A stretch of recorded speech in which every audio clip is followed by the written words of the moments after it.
Hey there, my friend. It's Tricia Carr. Real quick before we head into this episode, I just want to make sure that you know about Modern Mystic Life, a subscription service for spiritual mentoring and education. The monthly subscription is only $11.11 per month. We have regular support and inspiration delivered with the utmost ease right into your text messenger 2 to 4 times per week. You can use your mobile device or your desktop messenger to access the lessons and meditations, a monthly MP3 download of a produced meditation, at least once per month live meditation led by me. There is no account login, and we have a monthly live class workshop. These are usually $35 for non-subscribers, so it is quite a deal. And the community is amazing. This is a way for you to support the Charmed Life podcast and also a way for us to be able to work more closely together. So do check out how you can subscribe in the show notes. I hope to see you there.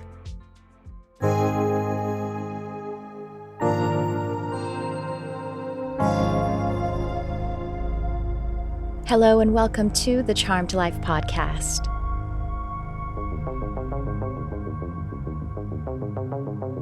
This podcast is all about magic, metaphysics, mysticism, and the unconditional love of the universe, and I am your host. My name is Tricia Carr.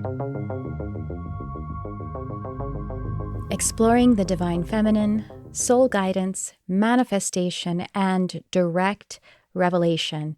Those are some of the things that we talk about in this episode with my conscious conversation with my guest, Heather Allison. And she's a shamanic guide and she is a divine feminine activator. So it's a beautiful conversation. I will tell you that we are both Pisces and the Pisces energy is just flowing back and forth. So I hope you like it. I hope you like water. I hope you like the watery types. No, we have a really great time and I really enjoyed it very, very much. Have so much that we just, again, resonate on. And so I'm super excited and proud to bring this episode to you. Before we head into the conversation, before I formally introduce Heather to you, I want to thank you so much for being here. If it's your first time or if it is your, how many episodes are there? I think I have almost 400 actual posted episodes, even though I'm counting it in the 300 range. So however many times you've come to this podcast, I'm so grateful for you. Thank you so much with all of my heart, not just from the bottom, but also to the top and the sides. My whole heart thanks you for it. I also want to just make a couple of announcements, and that is that, the invitation to Modern Mystic Life, which, you already heard an audio ad. You probably already heard an audio ad about it, or you will in this episode. I'm not ever sure when I put it together, what order we're going to pop in those little audio reminders. Modern Mystic Life, it's low cost and it's high value. And it is really expanding in beautiful ways. I just am enjoying everything that's happening there. Also, to check out, it depends because who knows, maybe the day that I publish this, I do have availability to work with me one-on-one. I love to work in therapeutic containers with mentoring, coaching, and hypnotherapy and teaching. So you can check out the mentoring and coaching tab on my website to see, and you can make an appointment at just a 15-minute call so we can see if I have the space and if we're aligned to work together in that way. And then, but you probably can book an animal communication or a channeling session with me, my empathic channeling or intuitive reading session. So check those out. And, but yes, we have programs that are coming. These are my group programs, education-based, with tons of activation and tons of attunement, because meditation and hypnotic journeys are always a part of what I do, channeling exactly what the container needs at the time. So we have animal communication enrolling regularly. The next time that, by the time this episode is published, is probably just maybe a month or two away. But you can actually enroll even though it's going to be a month or two away from now, to reserve your spot. And then also multidimensional mediumship, probably enrolling right now as you're listening. Also, channeling is coming up, energy healing, a lot of exciting group programs. This is one way that you can cultivate spiritual community for the purposes of spiritual osmosis learning. And that means that as you witness one growing, so do we all grow, and we grow exponentially. And creating a community around your soul mission, one that is aligned, more than one community, even if you have different containers for it, such as maybe working with Heather Allison. I just think that's really important for our journey. All right, now let's talk about what we're talking about. Heather Allison. Heather is an activator of those who are here to be activators, the divine feminine guide for divine feminine guides, a destiny accelerator for those who feel they are here for a bigger impact, a more beautiful life, and a sacred purpose. Heather is an only child who has always had a simple life, a rich inner world, and animals as companions, like someone I know, hint, hint, me. She's a Pisces, a manifestor, that's her human design type, a life path 9, and a fire dragon.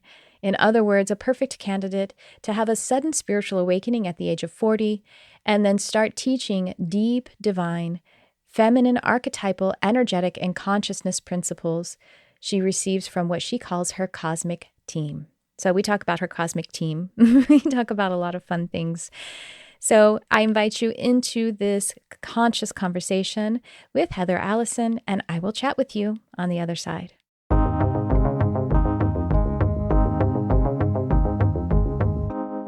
Heather, I'm so excited to connect. Pisces queen like me. We're going to just be flowing and flowing, I have no doubt. So welcome to the podcast. Thank you for coming here today. Thanks so much for having me. So excited to collaborate with another Pisces. Yes, exactly. I know you can always feel it, right? Well, I had a guest on who was a Pisces ascendant, and she looked more Pisces, I think, than I did. So what's your ascendant? Libra. Oh, Libra. okay. I have a lot of duality over here, a lot of, and then Cancer moon. So there's a lot of water and a lot of duality. So a lot of flow back and forth. Yeah. And you're a manifestor. Your human design is manifestor. I'm want to hear about all of it, but I do have a very close friend, and she's actually a mentee. She's a manifestor, and her sun sign is Libra. So I'm like, oh, okay. got a lot of vibing happening right now. Yeah. So you have such beautiful work that I'm so interested in hearing about all of it. So would you mind just taking it away and letting everyone know about your journey and or the work you're doing? Yeah. Oh, it's such a story. There's such a good story in this. So my spiritual awakening happened when I was 40 or just about to turn 40. Me too. And That's the same one that mine really? has. Yeah. Well, I mean, obviously in a way when in looking back, we're like, oh, that was one as well. And that was one as well. And that was one as well. And wait a minute, maybe I was never totally asleep, but I'm sure yours is the same way. But yeah, just about 40 was the same for me. Mm-hmm. For me, it was more like, I don't necessarily see it as kind of like a sleep and then awake, but Right. I do feel like most of my life I had a desire for. I just always felt like maybe I should have had, like, I feel like I feel like I'm intuitive, but I didn't have any evidence of it. I didn't have any kind of abilities that I could point to or anything. And I kind of just thought that, oh, it'd be so nice, or I was drawn to things like of the mystical realms, but didn't think that I got to have any of that in this lifetime. I was like, that's other people's story, you know? And so it kind of, I had this before Harry Potter was around, obviously, but I kind of had this feeling like, I feel like I wish somebody would just come and tell me, like, surprise, actually you're a wizard. You know what I'm saying? And then, and like, show me that and tell me they saw it in me and help me develop it or something like that. And that didn't happen. Well, it actually did happen, but not with a human, not with somebody on this side of the veil. I lived like a really normal, just kind of, normal life. Like, I had jobs and I had boyfriends and I did the thing and I went to college, like all of that. But when let's see, I had a really bumpy, I'll try just to kind of nutshell this because try not to get too long, but I had kind of a bumpy love life for quite a long time. I was married. It was a really, really damaging and toxic marriage. And then finally extricated myself from that. I had 2 other boyfriends, partners, which also didn't last. And by the time I was like what can I swear on here? Yeah. Like, Sure. what the fuck am I getting What the wrong? fuck? Like, what am I missing? Why do I keep choosing the wrong person, or why does it just keep falling apart? Or I started kind of Googling as you do to try to find something like, such a seeker. Like I was just like, what am I missing right now? And I found this kind of beautiful, mythic feeling relationship work, which was basically like the foundations of my first understanding and first foray into feminine and masculine energy. And I was like, oh, something is alive in this. And I just kind of let myself follow the nudge. I'll fast forward a little bit. I started playing in that realm and decided I wanted all the information. And so I signed up for a coach training program because I was like, I Mhm. just give me all the Yeah. information. Yeah. And it was going to start about 6 months later. Oh, Turns you had out to I was wait? You had to wait 6 months? yeah. I Oh was just god. like, I just know I'm doing this. Like, I don't, it was one of the first decisions, the first choices that I ever made that was, and at the time, I mean, it was $5,000 was a massive amount of money for me Mhm. at the time. And Yeah. I was like, at least an all in one go. And I was like, I just know that I'm supposed to be doing this. So I really listened. I feel like that was kind of my first step into the mysteries, right? And into like Mm. really following the voice and the nudge of my soul in such a large way anyway, because I was like, I don't know, this makes no sense, but I'm going to do it anyway. Not because I wanted to be a coach, just because I wanted the information. But Yeah. 6 months later, the day before that coach training started, I got laid off from my job. And I was like, oh, okay, universe, I see you. All right. So this is what we're They're doing like, right now. "Well, it's time to do the thing you said you were gonna do, so don't do the other thing." Exactly. So I They're was like, like, all "You right, well, let's do you this. said it. You did it." Exactly. Exactly. So I, fast forward, I went through that training. I started doing this work. It was actually very relationship coaching based Mhm. in these feminine and masculine energetics. And about 8 months later, I had a dream in which a man approached me in an ancient Egyptian temple and offered to be my teacher. And I said yes in the dream. And he like, this is like one of my favorite things. I'm actually writing a book right now, and the story is going to be in there. But it's like one of my favorite memories of all time because Mhm. just the pure joy and elation, and just like it felt like this feeling of like she did it. She did it because Oh, yeah. it was such a magical moment and I have such a a magical similar dream. one. I have a You did? similar moment. Yes, I'm just saying it out loud not to interrupt, but I wanna share it as well. But Oh, go I ahead. can't wait to hear. I just got chills. I know. Um, and he guided me deeper into this temple, took me into this room that was very kind of like sacred. It felt like a library. There were all these kind of sacred artifacts Mm. there, but he showed me Mhm. this book, and it was really beautiful. But I woke up. I've always been a pretty prolific dreamer, and I woke up Mhm. just going, "Wow, that was a cool dream," and that was kind of it. But fast forward about a month and a half or so later, and things started happening in my life, in waking life, in real life, that were pointing back to or that were directly related to this dream. And I was started kind of so much. I mean, so much that it was so loud and so unrelenting that I was like, I kind of can't pretend that this isn't happening. And I was like, what is going on right now? And that's when I really was like, is is that actually a thing? Like, is this actually happening? Is this guy, you know, trying to talk to me in real life? Is this actually happening? So I call him my cosmic teacher now, and he's really been he was the one who kind of started teaching me and teaching me more about these archetypes at such a deeper level than anything that I'd studied before, and that just blew the lid off of everything that I was doing in that coaching realm that I had started doing work in, and it evolved into this work. So it became much more energetic, much more spiritual, much more about everything instead of just relationships. It's really a relationship with all parts of our life and all parts of Mhm. ourselves, and relationship with the invisible realms, and relationship with our soul, and even relationship with creation itself. So it became this much more magical, miraculous, but still really beautifully grounded work that I get to do now. So I love it. That's yeah. amazing. So this cosmic teacher is a spirit guide. Do you still work with this guide, Oh yeah. regularly? Okay, so this is like a primary Yes. guide for you. Do Yeah. you have do you have any other details? Like, do you have a name for him? Do you have any other kind of, benchmarking details that are, that you have with this relationship? I do. But I typically only share that I call him my Yeah. cosmic teacher, only You because, and I actually do well, this in my fine. work too. I have Mhm. so many guides have come forward since, Yeah, and like, exactly. That's why I asked if um, you still work with this one because they keep coming forward and, the agency of who's like a primary one sometimes shifts. So anyway, that's yeah. why I was curious. Yeah. A friend of mine calls that the changing of the guards, which Yeah, happens sometimes and can be a exactly. really jarring experience. And like the Mhm. energy, like the energetics and the things that you're experiencing, it feels like identity shift. Sometimes it can be kind Yeah. of like, whoa, this is a really big deal. It's really interesting though. The guidance that I've gotten about this is actually don't share a whole lot of specifics with my clients or more publicly because it's such a personal thing for Mhm. everyone. And I don't want any of my Yes. experience to actually influence or even seep into somebody else's experience, if that makes sense. So Yeah. they tell me my clients tell me their experiences all the time, which is fine. But I tend to kind of just speak about my guides and my cosmic team and my cosmic teacher and my soul and all of that, and allow for it. Just feels like I'm allowing for a very kind of blank canvas for them to have the experiences that they want to have, instead of kind of, nothing wrong with talking about it, but I just, Yeah. for me, it feels like I don't want to um, kind of, Yeah, you don't I want to don't make know. the suggestion of that's Yeah. and that's one thing you probably have this experience that if you have clients that I was sort of fortunate that I was like I wasn't in spiritual community until I just boom like I Mhm. opened my spiritual abilities before I saw that how other people were doing it and I but some people they're like they're exposed to other people's experiences and so they take that on from that standpoint of conditioning and think Yeah. it's supposed to be some way that Yeah.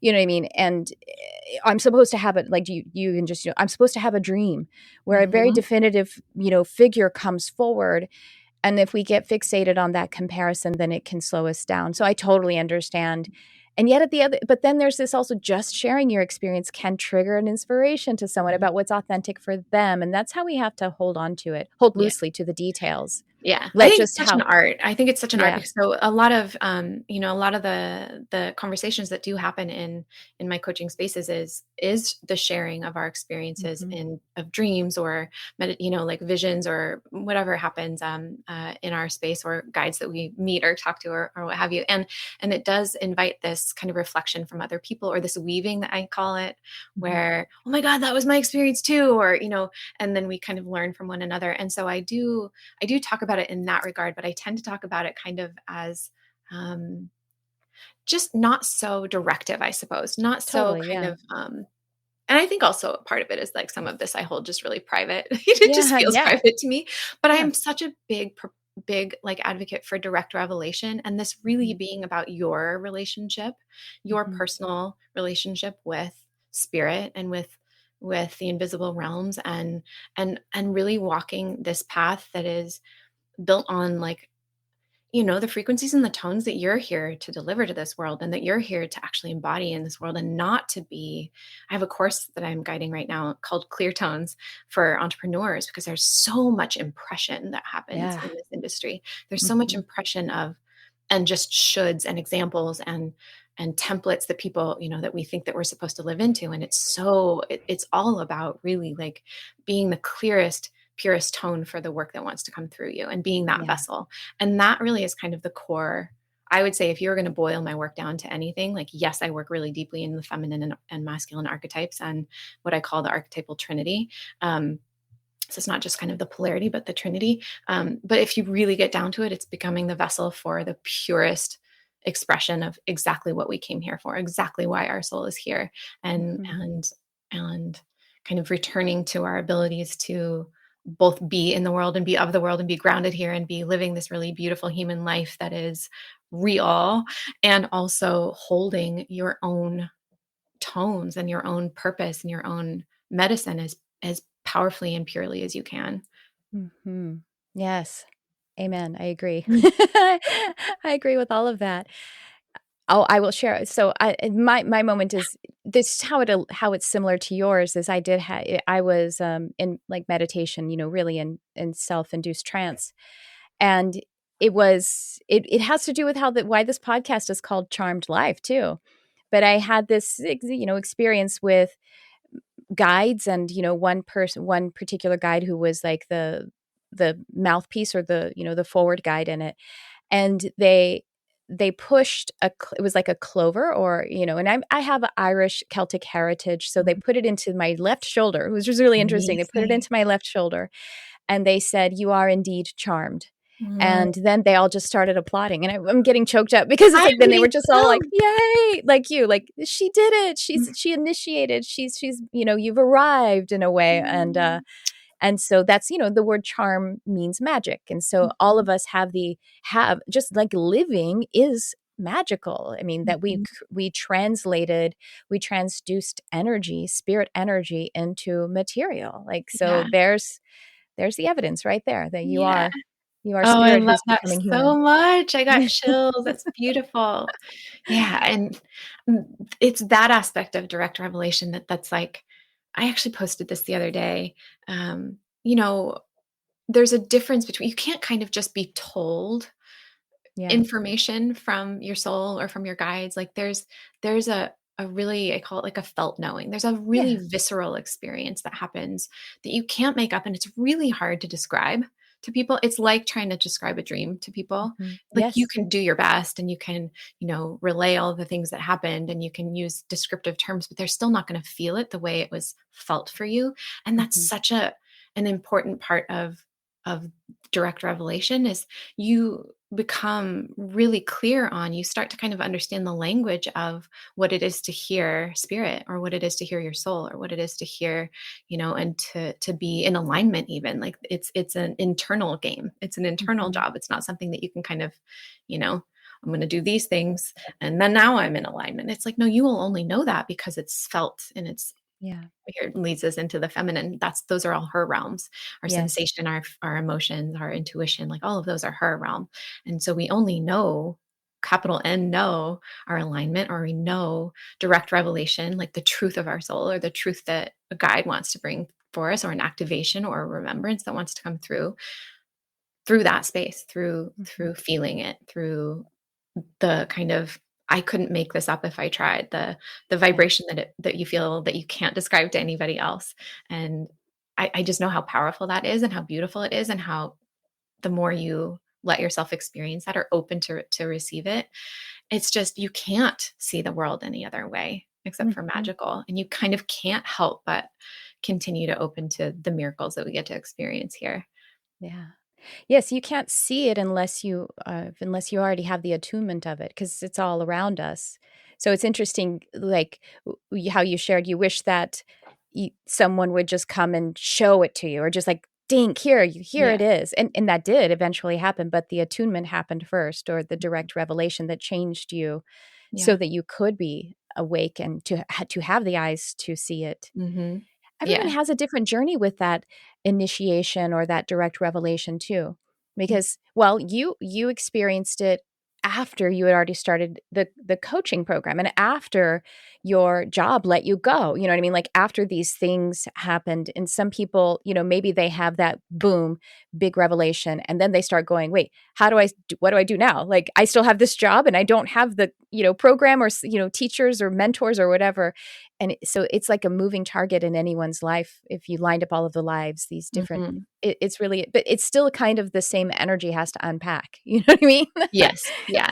I really attribute my spiritual awakening to having kind of been starting to immerse in the feminine because like I said, Mhm. you know, it's her channel where Yeah. we start to hear beyond kind of what's here and what's physical and what's like obvious. Mhm. And that's part of it. But I also really do believe that it was, like you said, kind of some of those actions I was taking, like when we actually let ourselves take action for these like subtle this doesn't really make sense, but I feel something here, like which Yeah. is us literally stepping into the mysteries and starting to work with the quantum realms, if you will, the energetics Mhm. and trusting it is like I'm willing to trust this thing that I can't prove, or I'm willing to trust this thing that doesn't make sense to anyone else and doesn't even really make sense to me. This thing that's not adding up in like any kind of mathematic equation or whatever. Yeah. And I really do believe it. And I see this in my clients a lot too, which is that when they even just stepping into some of my mystery schools, which is like, I don't know why I'm supposed to be here. I hear this all the time, and it's one of my favorite things. And they're like, I have no idea what I'm doing here. I just knew I was supposed to be here. And I'm like, good. Then you're listening to a Perfect. mystery, and this is exactly where you're supposed to be. Yeah, It's the best way to get to a new place. exactly, exactly. At least a magical one. Oh, yeah, absolutely.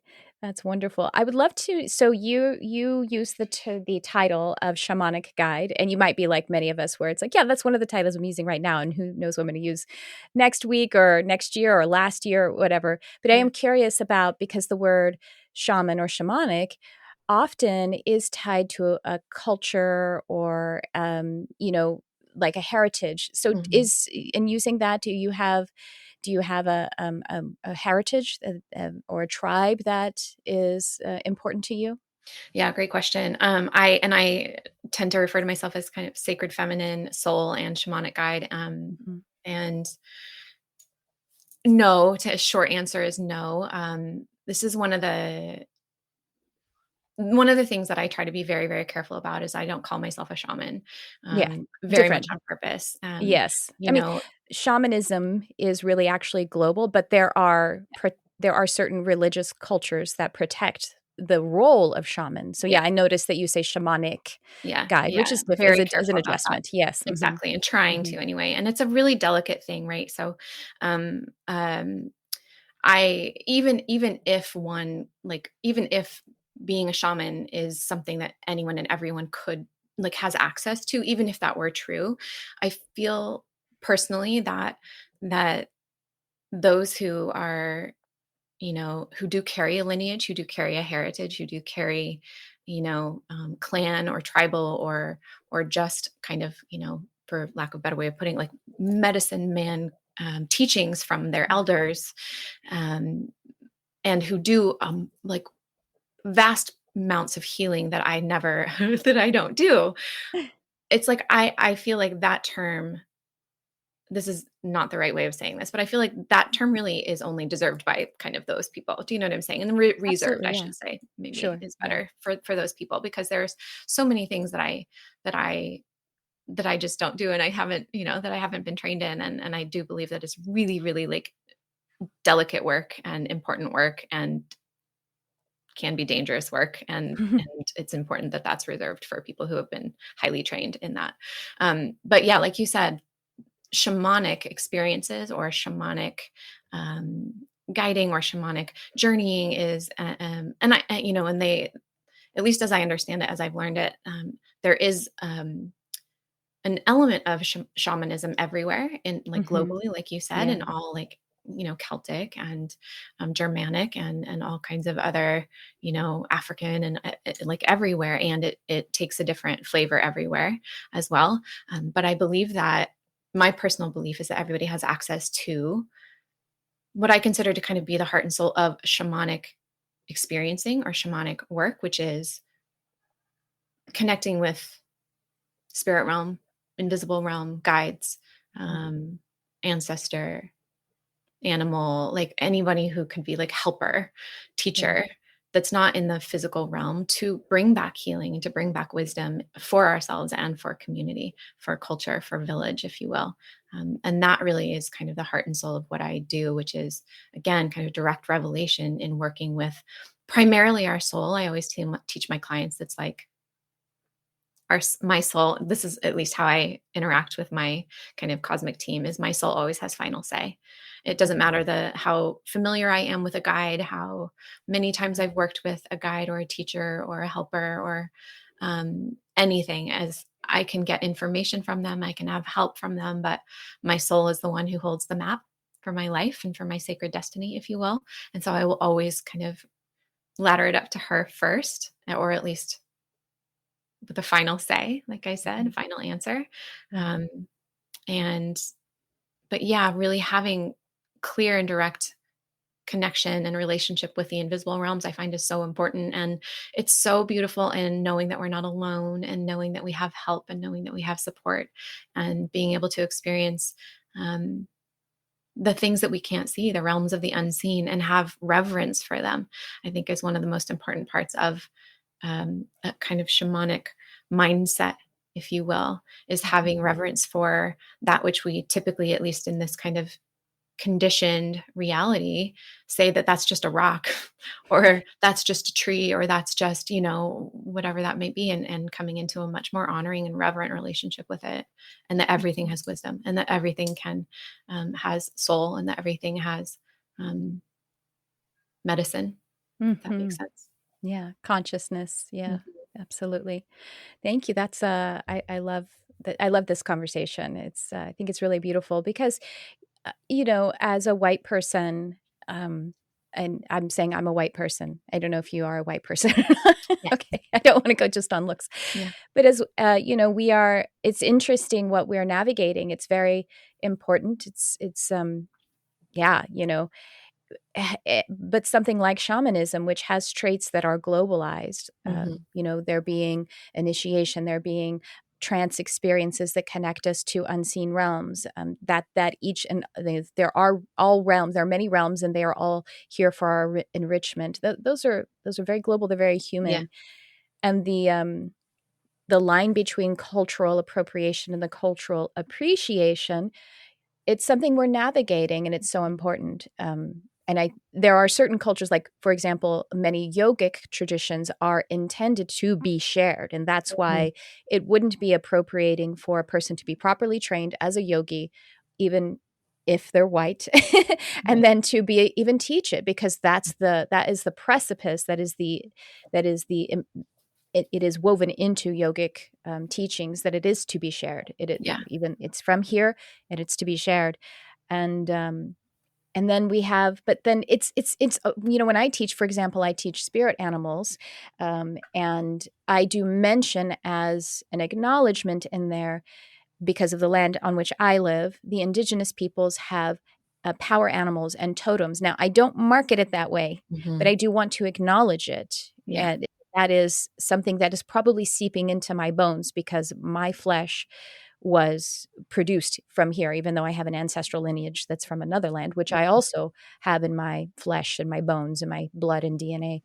So anyway, I just thank you for having the conversation. I No, appreciate it. it's such an important one, and it's something I'm sure you could hear in just how I'm trying to talk about this. I'm trying to be like, I want to be very careful, Yeah. because it is a very real and a very important thing to kind of be Mhm. mindful of, not, Yeah. appropriating Mhm. what isn't ours, what is asking for reverence of a people, or, and Mhm. I part of me kind of feels like maybe this is why I in the very beginning in my spiritual awakening and my journey, I would ask my soul and like, can I just go be like, go learn from somebody, go have a mentor who can teach me their way of doing things. And because it felt like it would be easier just to kind of go like, okay, this is something that Take I someone can. else's thing. Yeah. Yeah, here's an established process and Yeah. established practices.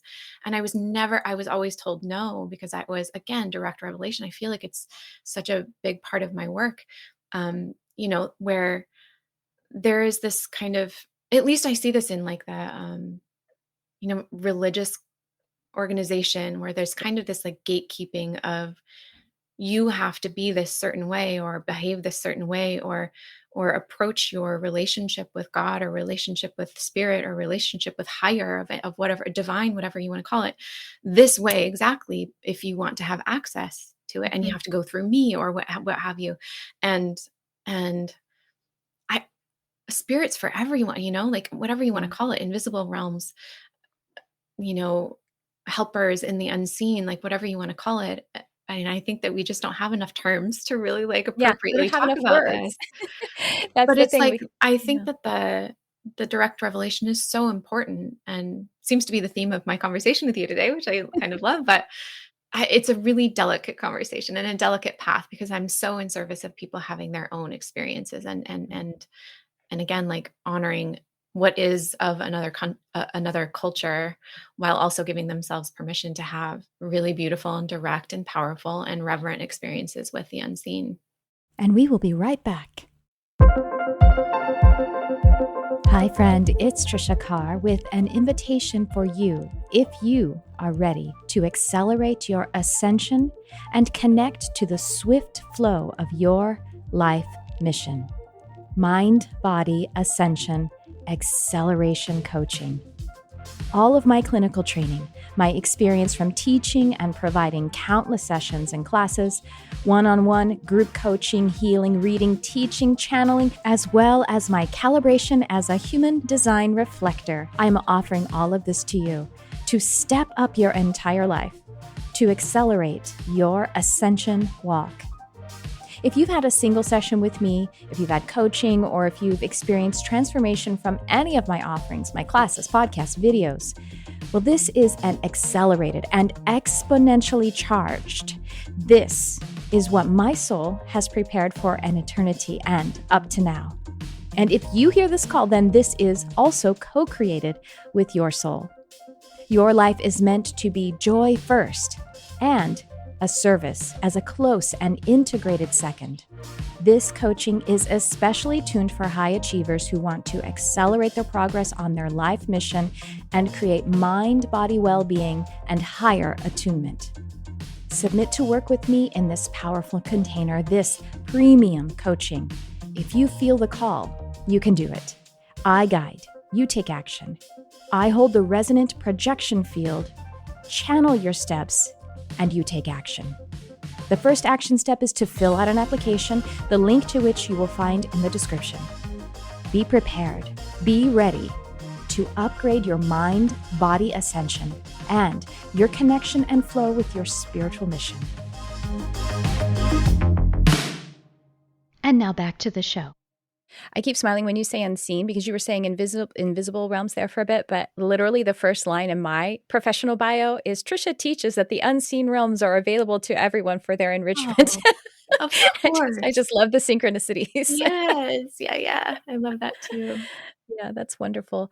So, yeah, I think some of the things you're referring to in, let's say, dogmatic, some of the gatekeeping, religious, some religions, of course, and also some people inside some religions, to be fair, and maybe more, we're probably really exposed to it in like Western evangelical Christianity. Again, not all and not every person, but Right. anyway, it sounds like what you're talking about, like the gatekeeping. I mean, it sounds like the toxic patriarchy and the toxic masculinity that you have to approach this way. I am the one, and I am, how women have been oppressed.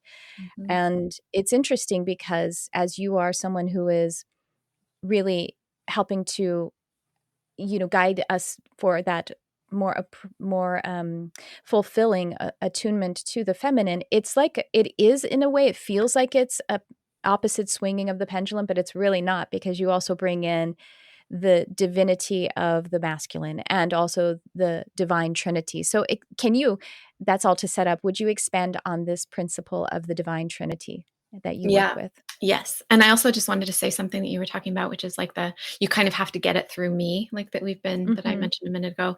You see this in the coaching industry a lot too, Yeah, where and it's a patriarchal or a toxic masculine business strategy because it's competitive. You have to get it from me. And I like when I do my discovery calls, I don't follow anyone's formula for how to sell, and I'm not even there to sell. I don't, you know what I mean? I really don't hire all of the people that as clients. And I also, when they're like, let me do it now, I give them a day or two because I'm a reflector. So I'm like, well, you're splenic authority. So, you can make your decision right now, but I'm not going to give you the gateway to do the decision for like a day or two. Yeah. Well, I'm still going to pause it.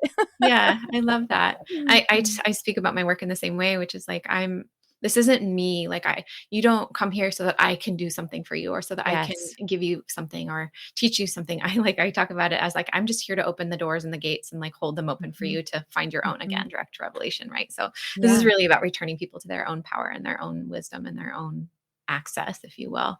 But yeah, it's, you kind of can't like it can't be just a pendulum swing from the over masculinization into the feminine. And there's a lot of that. There's a lot of, we even unconsciously, when we start kind of returning to the feminine and it's like, oh my God, where has this been all my life? And it feels so good.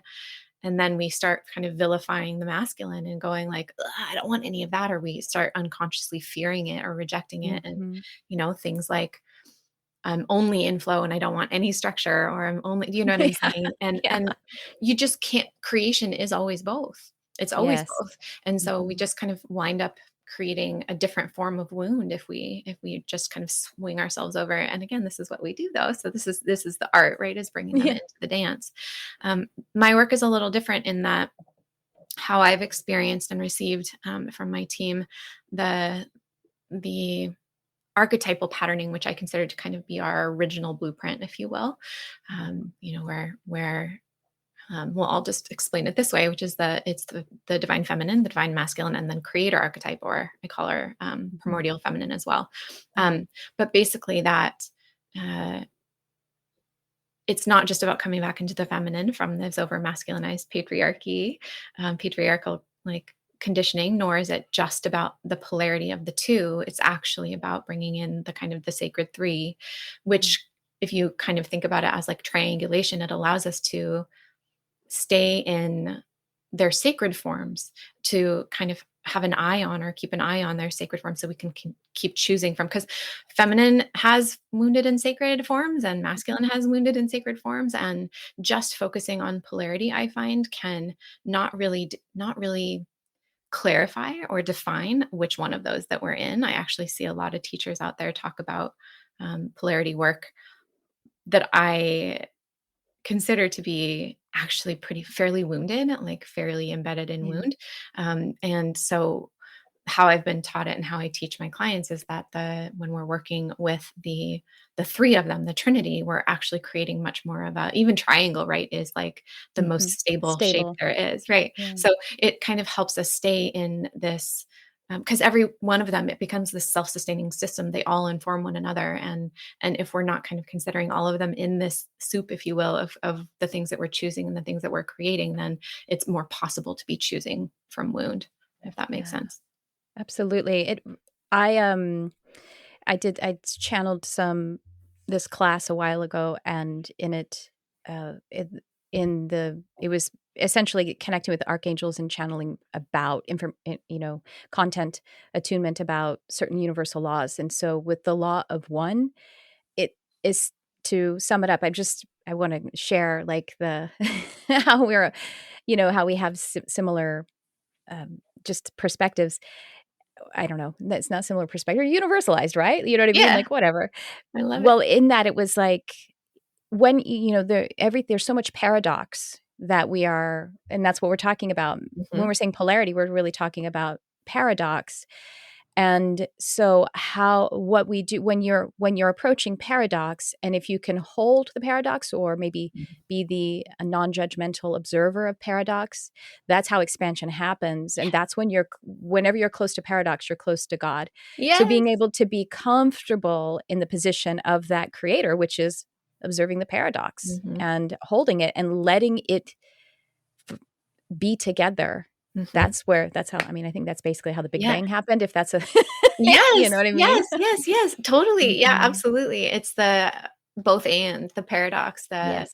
the yeah, I love this so much. That's exactly it. And what was I gonna say? There was something I was gonna say about this. Oh, it's all present moment, right? Which is why Yes, kind of present exactly. moment is so powerful, because you cannot, kind of to bring us full circle, is what we talked about earlier. You literally cannot live into a template. And we're such Mhm. funny creatures this way. I feel like we tend to want, like, just give me the answer so that I can kind of keep doing the thing. Like, I can give me the way so that I can keep doing the way. But it's always a moment. It's always this moment. It's always going to ask you to be anew again, like brand new again, and a beginner again, and to listen for what is the most true, and what is the most aligned, and what is the most of the both, and like that is for both of the ways, if that makes sense. And I like everything we've been talking about kind of leads back into this, because it's even about the realms, right? Like, can you Yeah. make a choice? Can you make your choices? Can you live in a place that's both reverent to this physical human life, and reverent to the things that we can't see, reverent to Mhm. the things that we can't, um, that we typically kind of devalue as not human, or not as conscious, or not as meaningful, or not as valuable, or what have you? Like, can you choose for self, and can you choose for other at the same time? And it is Yeah. that, like, living into that kind of a both and, that kind of paradox, that exactly it allows us to create, I mean, just how I always talk about it is like create Eden here, right? Or create heaven on earth here, and come into um alignment, like all the way down, all the way up. Yeah. That makes sense. Yes, totally. And I realized when you were saying that we have, as you're saying, we're talking about the polarity of masculine, feminine, plus the observing creator, that it's similar with presence being like, that's the only place where God is. That's the only place Mhm. where presence, where creator is. But we have to look at the past in order to learn, and we have to plan for the future. We can't like escape that either. But the presence is where the power is, Yeah.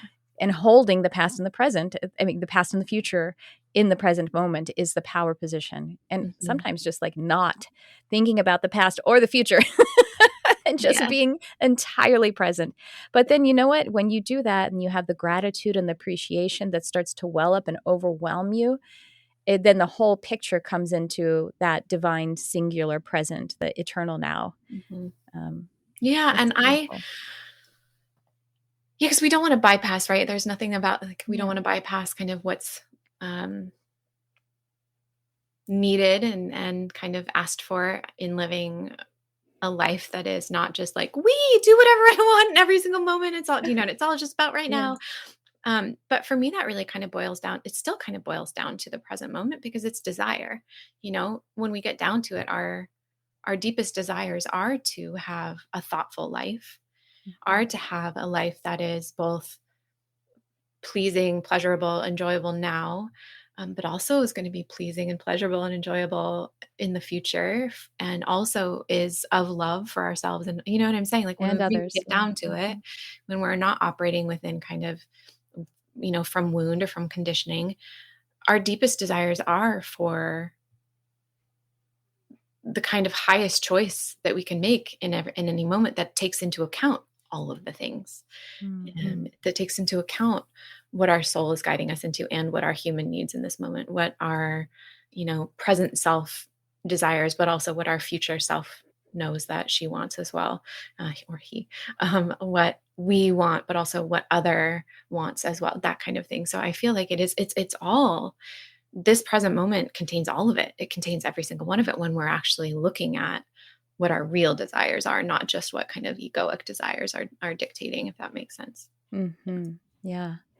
I would love to hear about what kind of containers, how specifically, what you design for people to walk into to be Mhm. able to work with you and or work with themselves, really. Yes, exactly, exactly. Um, well, I'm a manifestor, right? So there's a lot Yeah. here. Yeah, Really prolific. and I wanna remember also, like, the way you weave this in if you like to, because I would love to hear about your how your manifestor discovery, like, your experiment with human design and any of all of that as well, so wherever you'd like to go. I haven't dived too deeply into human design or gene keys. I do love them though, and I've learned a bit about myself, and kind of it more is kind of a reminder, I find. And I kind of see this that way anyway, Mm, where I don't believe in anything's kind of like live into a box, like I've been talking about, right. right? Like, where you can no longer do this because you are this, Oh, you yeah, of know, course. Mhm. sign or whatever. But it's really beautiful in reminding you kind of about your own essence, I find, because it gave me a lot of permission, the things that I've learned about myself, to kind of go, oh, okay, that makes a whole lot of sense, and this tendency of mine and this way of mine is actually really aligned with, like, my human design or my gene Yeah. keys or what have you. But being really prolific is one of those where, there's a lot here. So I have, my primary offerings are kind of the three experiences of the feminine mysteries, if you will. I have Golden Goddess, which is the deepest offering.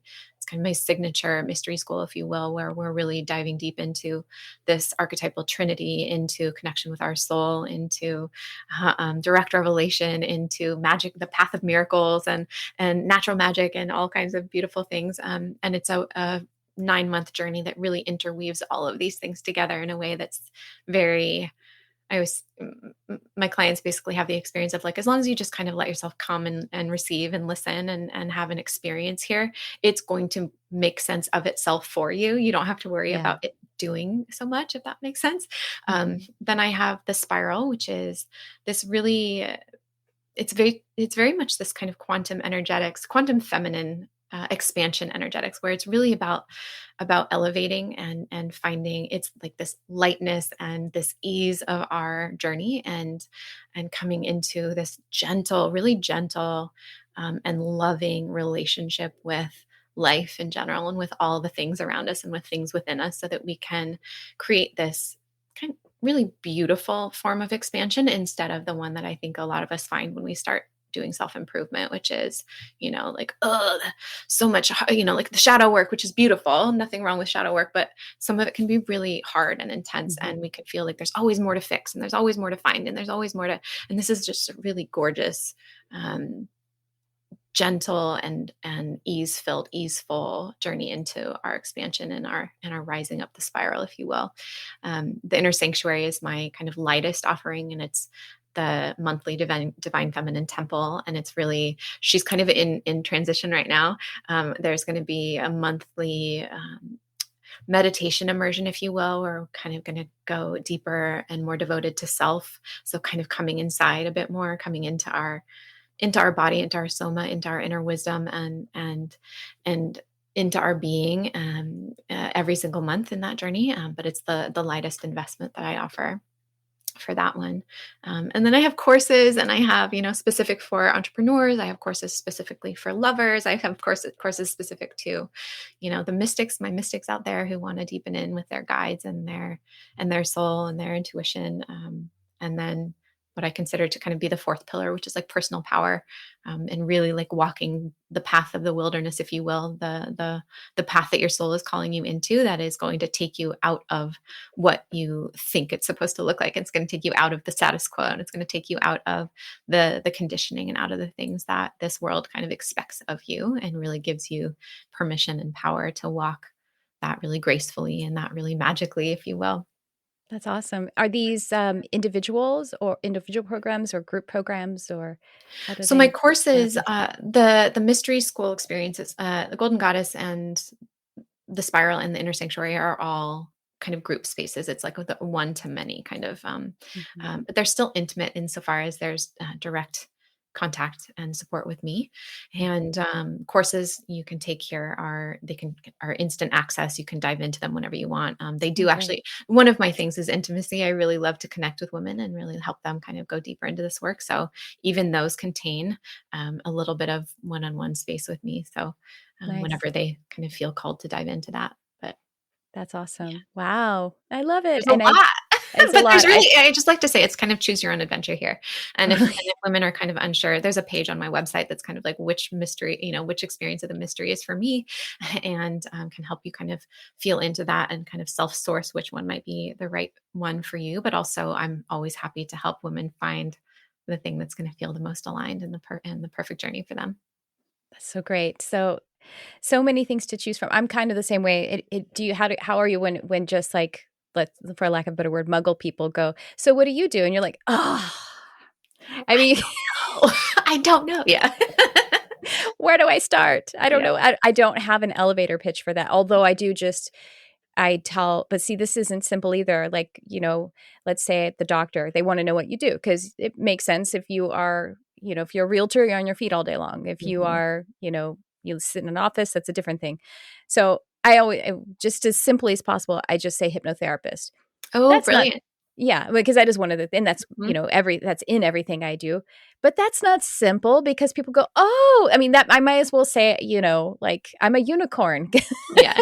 because it's Yeah. just that's not like and I can't I am a therapist, but I'm a hypnotherapist. But if I say therapist, Right. that implies, a a marriage family therapist or, Mm. an LCSW. So Yeah. anyway, it's not simple, is it? No, And it's never I'm a simple. reflector, so I'm sampling all the time. So it's interesting. It's different. It is a different kind of. I mean, we have different auras, but we still have manifesting generators have that in common too, in a sense that they do a lot of things. They're Yeah. multi passionate. So yeah. Yeah. And I think it's not supposed to be simple. And again, I feel like this just comes back to that. There really isn't a template we can kind of live into. It would make it very easy to kind of have like an answer, but there is never just a single answer. I sometimes say, like, what I shared, which is just how I kind of refer to this work, which is sacred feminine soul and shamanic guide for women. Or if it's depending on the audience, yeah, depending on who asks, I might say an energetic repatterning coach. I don't refer to myself a whole lot as a coach anymore, but it's part of what I do. It's Um, easy. It's an easy it's fix for that it's question. understandable by people, right? Yeah. And so I'll say that because it's kind of, it elicits that like, oh, what does that mean? But, Mm-hmm. and if they want to know more, and if they don't, if they're like, that's not Then my they go, wheelhouse, then I'm like, oh, okay. then they walk away. Yeah. Oh, But it's true. It's like, because that kind of, for me anyway, it like gets to the heart of we're working in, in these invisible realms, in these like, hmm whether they're internal or external, and we are making shifts in some of the realms of the unseen so that we can be creating the life that we want to in the physical, in the more physical, like manifest realms. yeah, And I feel like energetic repatterning kind of gets to the heart of that. And at least I can explain it a little bit more. Or I also kind of like to say, like, if, um, have you ever felt like you're trying to create something or trying to do something or trying to call something in, and there's some kind of block, but you have no idea what it is, or you have no idea how to move it? It feels like some sort of invisible wall. And I'm like, that's because there is one. Like, that's because there's mhm. something in the invisible realms that we get to move for you so that so making sense of energetics in that way has been Yeah. helpful in explaining. But yeah, it's not easy. It's like, It's not, yeah. Or yeah. I'll just sometimes just say, I'm a psychic, like, No, deal with I love that. Yeah, it. perfect. Again, I mean, it's different if it's someone who is, a spiritual seeker like us, then they like, they're posting up. They want to hear about all of the different things that is inspiring you, and the different, yeah, the different gates that you're holding open for Mhm. people. Yeah. Yeah, it's just I when we're made a out in joke the once that muggle world. I was at a retreat, an event actually that I was speaking at, and we went around the table, and they were saying, share what you do, and I was like, well, today, I was like, Yeah. I've just kind of come into the realization and acceptance of the fact that I'm kind of like a river, and it changes every single day. But today, this is what I do, hmm and yeah, It's very Pisces of us too, I it's think. so Pisces. Yeah, it is Yeah. totally. One time I was there was I was actually in a meeting for something that was like, maybe going to be a psychic TV show. So I was meeting, there was the producer and the other psychic, the other medium, and he's also an astrologer. And like 20 minutes into the meeting, he like interrupted everyone. He goes, "Tricia, are you a Pisces?" Oh my God, I was like, "Oh, funny. I stank like a Pisces, don't I?" It's obvious once we open our mouths, I feel like, Yeah. yeah, exactly. That's so funny. Yeah, that's great. Well, this has been just such an amazing time, conversation, energy, resonance, container sharing with you. Is there anything else? Okay, I have two questions as we wrap up. First of all, what would you say to someone who is today like, where's my direct revelation? I want that to happen today. Any advice or love that you want to give them to support them in that? And then also, is there any immediate offer or something that we need to know about to be able to Mm. work with you?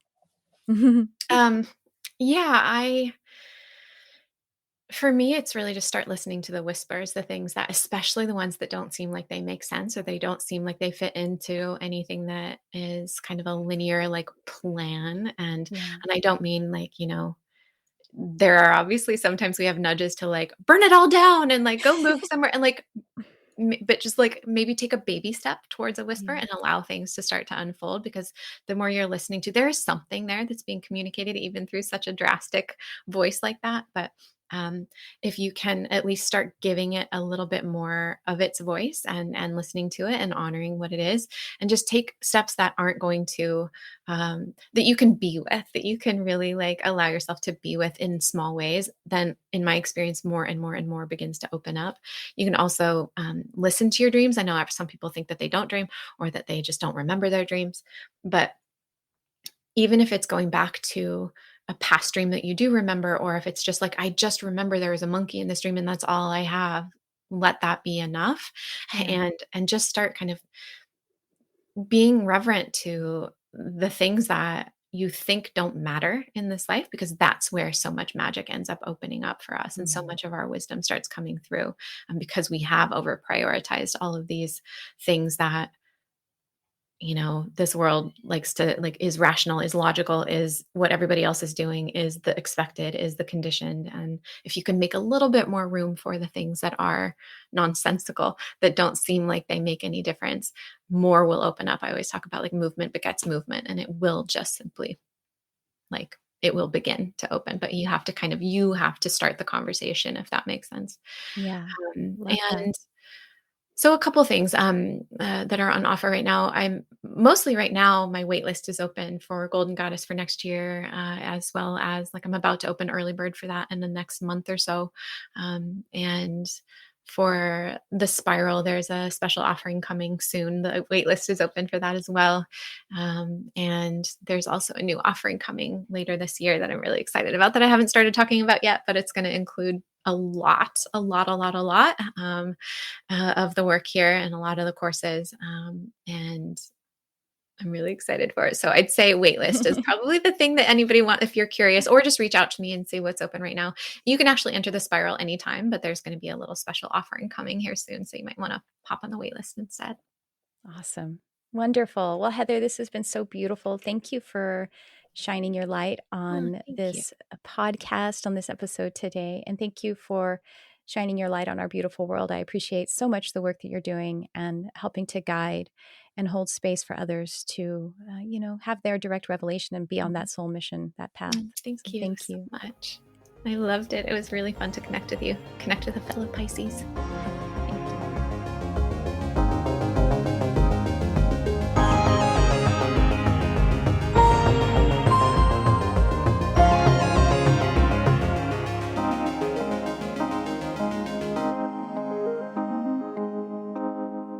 Oh goodness, we got into a lot of stuff there. I was so appreciative of our part of the conversation where Heather shared with me her perspective on the using the title Shamanic Guide, and I asked her about it because I had intuited that she would have a beautiful, thoughtful, sensitive, wise perspective on it, because I love that she uses uses the term shamanic. I mean, that is a key that, like she said, she doesn't call herself a shaman. She uses the word shamanic guide, which is an appreciation of certain universalized principles and ways that we connect with spirit and nature.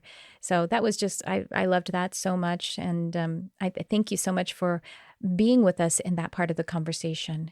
Check out the show notes for Heather's offers, all of her really fascinating, beautiful containers that she is holding for others. And of course, check the show notes for what is going on with me to work with me one-on-one or in one of my spiritual educational programs. And then one last thing, if you would please scroll down into your app and your podcast app and leave a review. That would be so profoundly appreciated. And, just my eternal appreciation for you for being here. So that's what we have for you in this episode. Thanks for tuning in. I love you, whoever you are.